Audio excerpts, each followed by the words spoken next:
Hey guys, welcome back to Stovepipe TV. I'm Adam, and today we're talking about the PSA Jakl and should you buy one of these?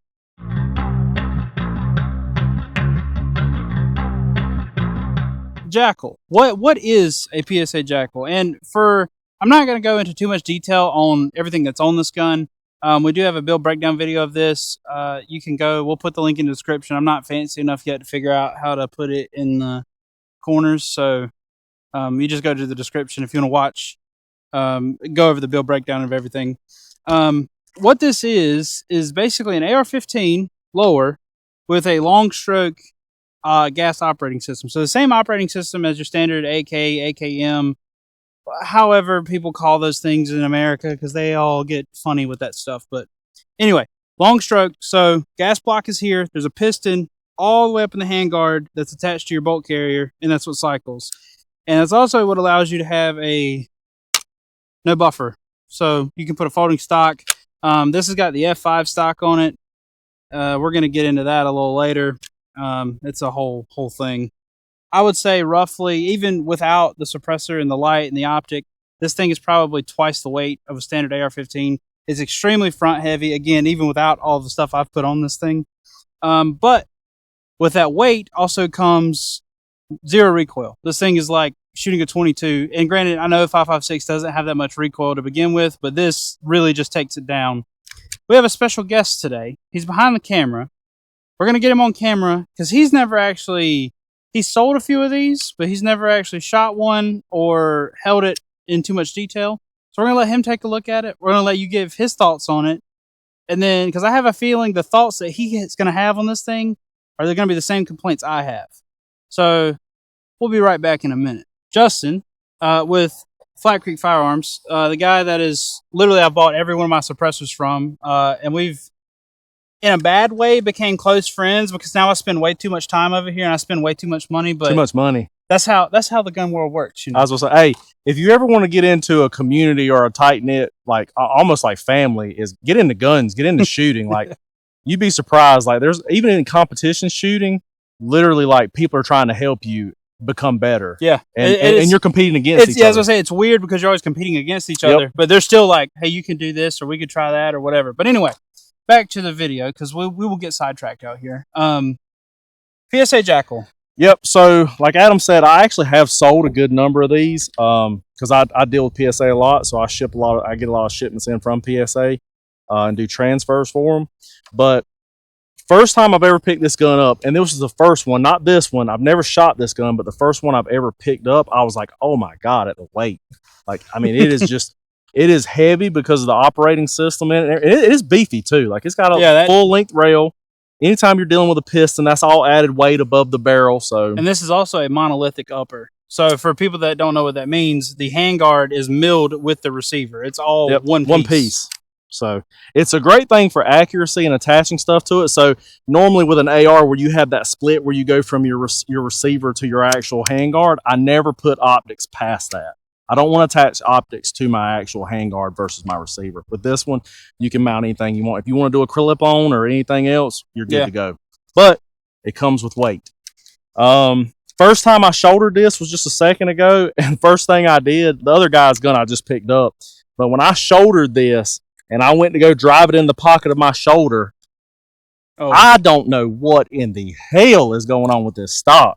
But I love PSA to death. They're in my backyard. But y'all gotta do better than this. Like this is not. So the big problem with this though, if this gun was to ever jam and you were to be forced to mortar it, I would be terrified to mortar this gun. I would be worried about that. And for people that don't know what that means, you've got a round stuck in the chamber. You can't pull the bolt back. So you slam it down on the ground and it forces the bolt open. That jar will knock those lugs loose. That stock's going to break if you do that. Yeah, I second that. I would be scared to do that. But anyway, I say let's let you get a few rounds to this thing. I've got a mag fully loaded because the pocket mag.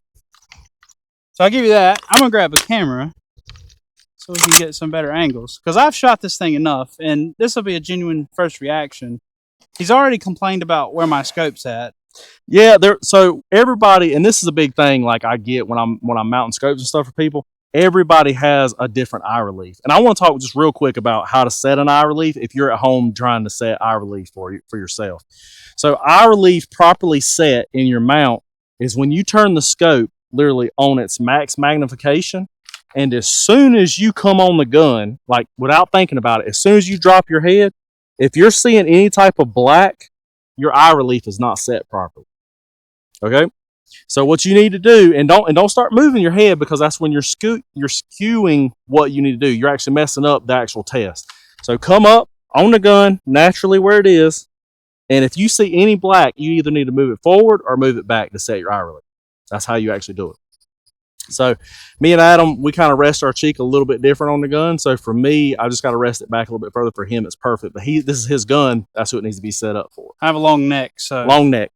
So first shots, it's LPVO. We're sitting here at about 25 yards. I'm just going to run 3 on the dummy. I'll probably try to do 3 on the 200, and we'll see if we can stretch her out to 300 out there. So probably. I'm going to go minimum magnification on the dummy real quick. I do like the 45 throws you got on here. What are those, radians? You know, every gun gets a radian. There you go. So first couple of shots, recoil impulse is really good. There is a little bit of gas coming back. I don't know the settings on the Jakl. How many settings does Jakl have? It's got 4 settings. This thing's probably tuned for no brake. No brake? Or no suppressor. No suppressor. Okay. Yeah.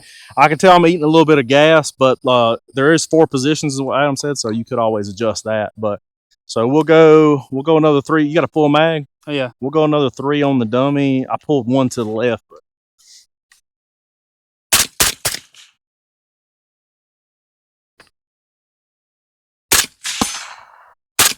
I pulled that one to the left. All right, now this is 300. Standing, which is with a 6X. 6X.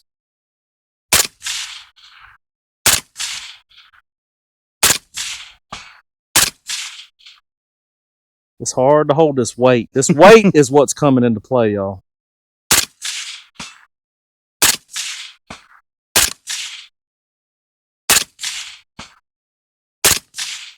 I got to get one more. Come here. There you go. So, does it shoot good? You can see it shoots good. The recoil impulse I absolutely love. If somehow I could shave a little bit of weight off of it, maybe it does have a suppressor on it. Which one is this one? That's a Rugged Razor. That's a 30 cal can with a 5.56 end cap. End cap on it. So it's actually, to be honest, I have a lot of complaints with that suppressor, but on a 5.56, it doesn't sound that bad. It sounds good to me. It actually sounds really good. If there was some way to shave, if we could get about a pound off of this front, which is probably the operating system in it, if we could get a pound, maybe a pound and a half somewhere off of here, I'd love it even more. So I would say do something about that. I love the way you can fold this stock. And the great thing about it is because it doesn't have a buffer system in it and the bolt's not trying to come back into the stock, you can shoot it literally folded. So go for it. So if I wanted to shoot it, this is going to be crazy.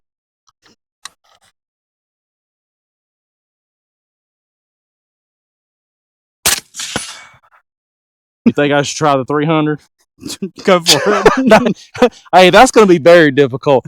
Like I said, the weight is crazy. Let me get the scope just right.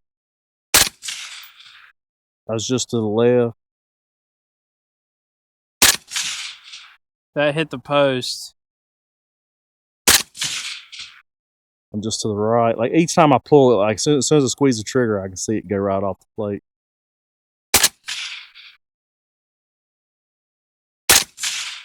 There you go. So you put the right optic on it. You put it on a good gun. You put a good optic on a decent gun, a good gun. Man, you can shoot it like a pistol if you want to. So get rid of the stock. Try to shave some weight off of it. I'd say she'd be good to go. Okay, so now we know it's heavy and the stock is junk. This is not the only stock you can get with a Jakl. You can get a J-Mac. You can get actually just a buffer tube. You can get one with a picker on the back and put whatever you want on it. So there's that. With this being the Gen 1, because there is rumors, maybe a truth to it, I don't know, that there's a Gen 2 coming out where they're going to have a proprietary lower instead of just a standard AR-15 lower.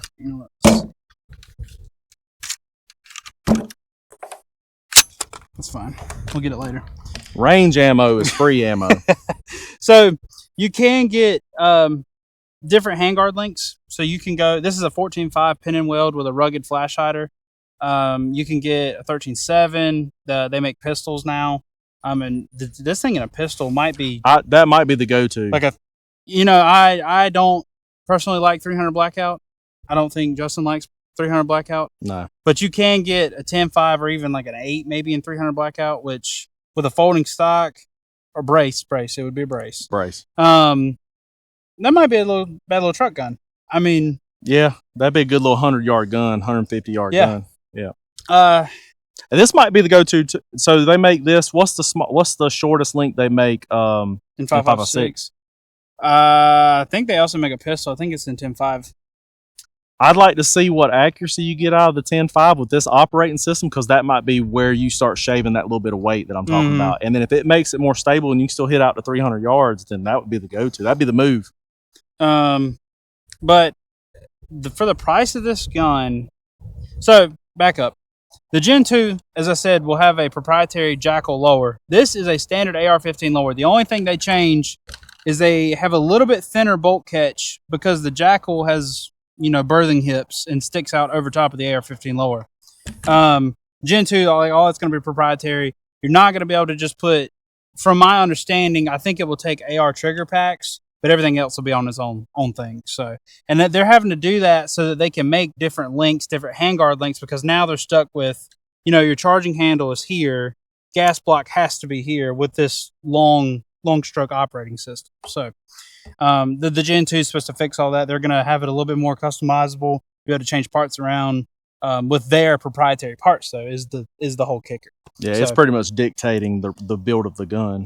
Because as far as my understanding, this thing takes an AR-15 bolt as well. So you could put, if you wanted a better bolt, you could put a different bolt in it or whatever. Nickel boron. There you go.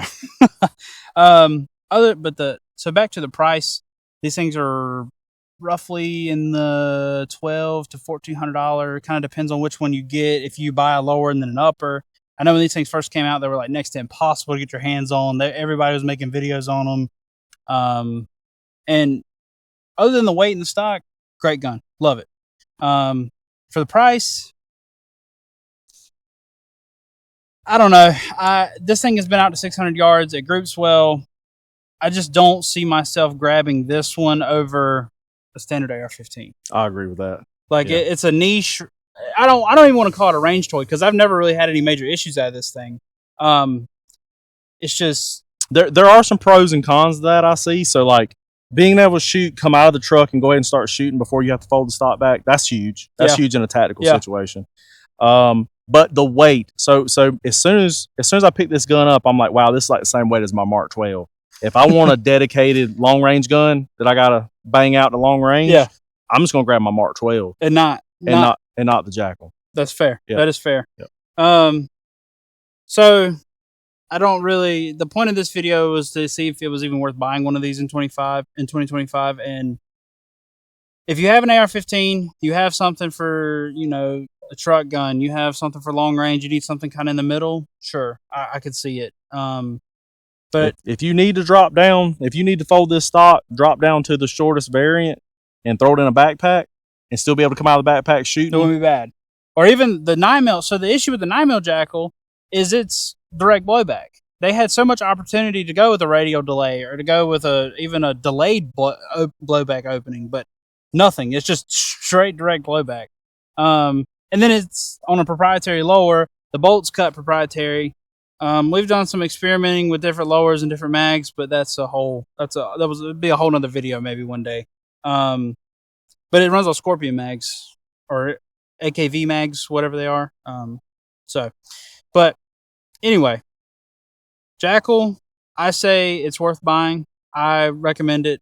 It kind of feels that special niche, whatever.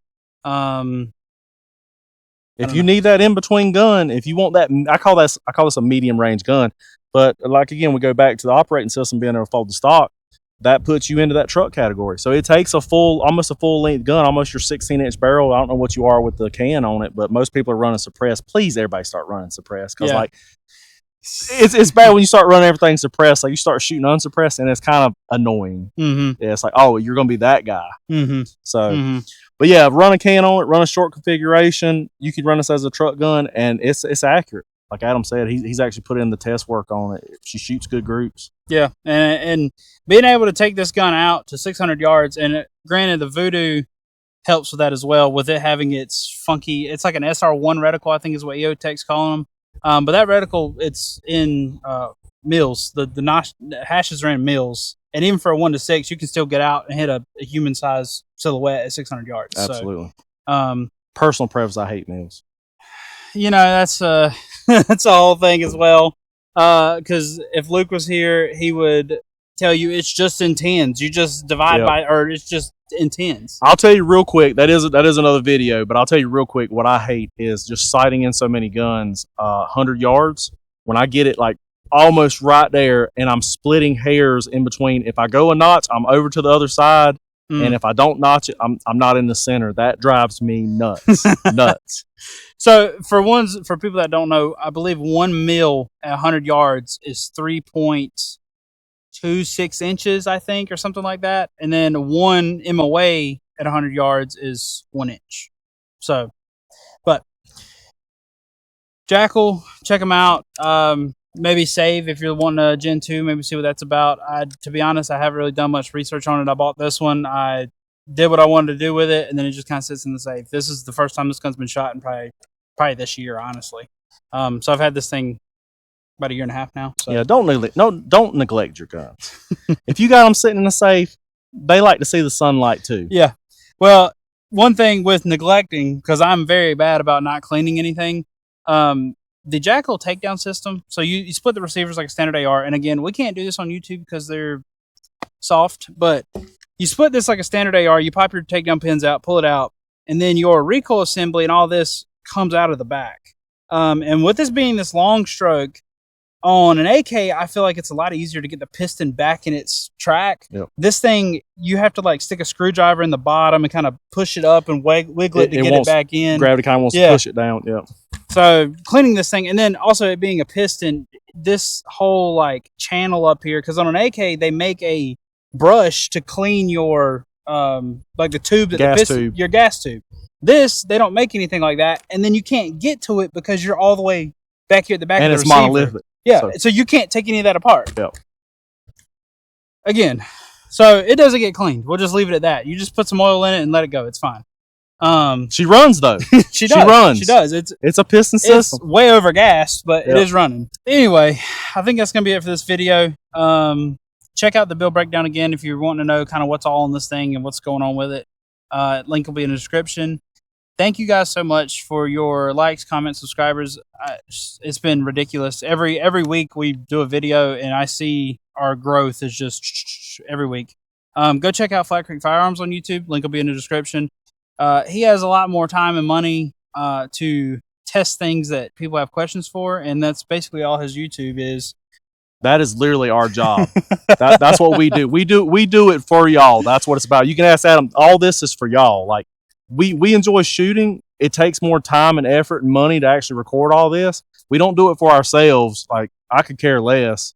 I've been doing it for 15 years, never recorded anything until a year ago. So literally the information's just out there for y'all. Yeah. But yeah, he's got some very interesting videos that are borderline gray area of YouTube guidelines. So definitely you should go check them out before YouTube finds them and boots the videos out. Yeah, we're gonna start our own YouTube channel. We're gonna start our own streaming platform. Yeah, GunTube. Yeah, GunTube. So you can't show your ideas on the internet. Don't do that. Never mind. Don't say that. Anyway, that's it for the video. Bye bye.